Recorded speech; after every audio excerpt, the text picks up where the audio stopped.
This is McQuaid Physics. Come on!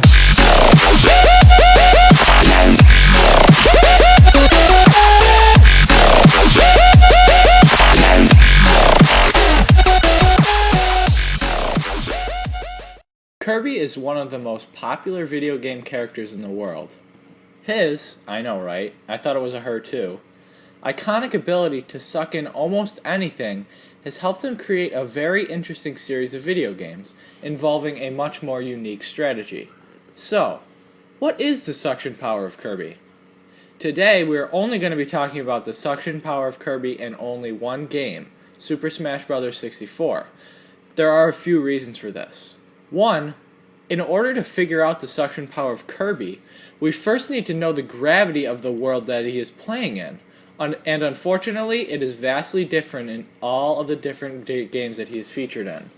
With Super Smash Bros. 64, the first of the series, which consists of 64, Melee, Brawl, and now for Wii U, the game only features 12 characters, one of which has a known mass, weight, and size on planet Earth. Pikachu. So, how do we use Pikachu to calculate gravity, you ask? Well, first, we had to find a map that would lend Pikachu to the ability to help us, this map being Hyrule Castle. You'll find out soon how Pikachu helps us here. So we looked into the official Pokédex to find that Pikachu's height is 1'4", or about 0.41 meters. We measured Pikachu against the height of the main castle, and noticed that the highest ledge was exactly 7 Pikachus tall. Multiply Pikachu's height by 7, and we get 2.8 meters high.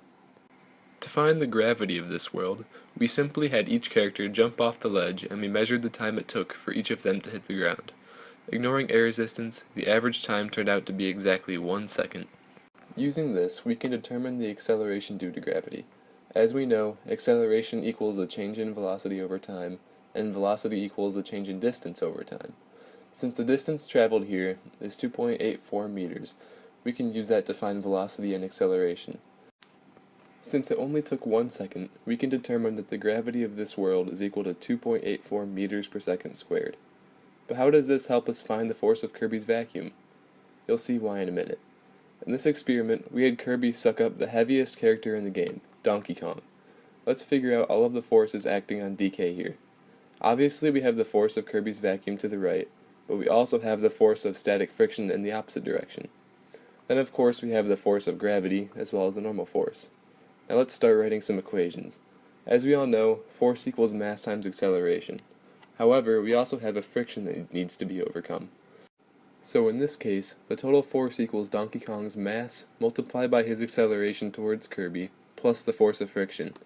As the game Donkey Kong 64 tells us, DK's mass is exactly 363 kilograms. In background tests, we were able to find that Kirby is able to inhale Donkey Kong at an acceleration of 3.71 meters per second squared. Now this is where knowing the force of gravity is essential.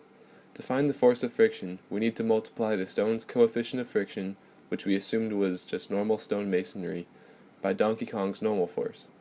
This comes out to be 814 newtons. Now we can determine the force of Kirby's vacuum. Multiply Donkey Kong's weight by his acceleration, add the force of friction, and we get 2,160 newtons.